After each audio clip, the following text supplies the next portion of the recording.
You're listening to the New York Sports Show, the #1 all New York sports podcast. Hosted by Dominic Konareski.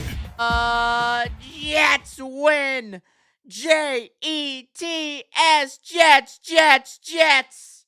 Justin Fields says in the post-game interview that God is good. I say God is great. The New York Jets right now pulling off one of their greatest come-from-behind wins in franchise history. Shutout in the fourth quarter. Went into halftime trailing 24-13. Oh, looked lost. It looked like loss number 8 was on its way.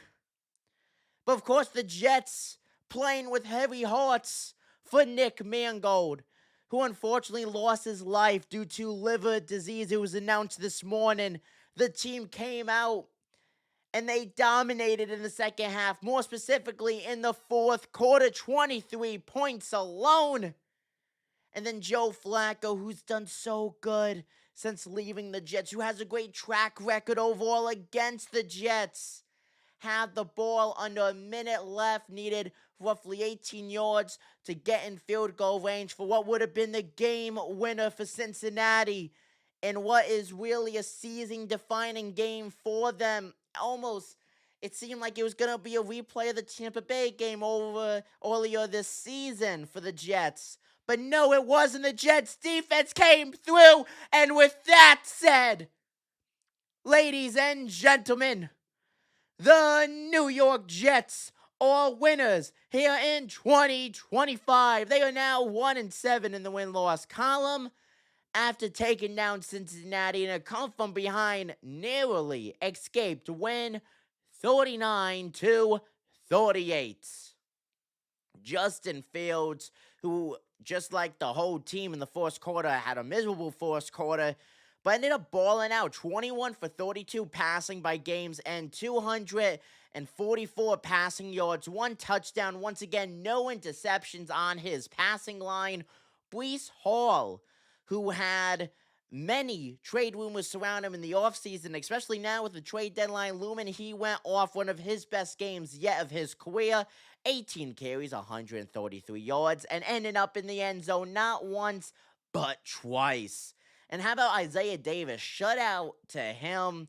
Really big shout out to him.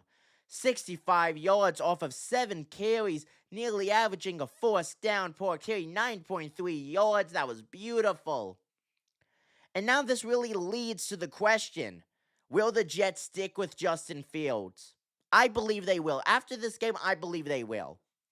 I mean, it's going to be really hard to go to Tyrod Taylor after Fields just gave New York their first win. And what was just a dominant second half, not only from the defense, which of course played a massive part in this comeback, but very much from the offense as well, from Fields and Breece Hall. So the Jets, yes, 1-7. Is the season still a lost season for them? More than likely, yes. I mean, the Jets are going to have to go on a very lengthy winning streak to have any type of wild card contention. I mean, 1-7 through the first 8 games of the season. What is a 17-game regular season? You're going to have to win essentially the rest of your games.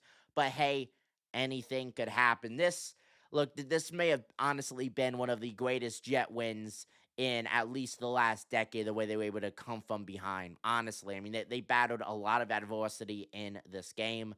Comment down below what you guys think. I'm Dominic Konareski. Take it easy, folks.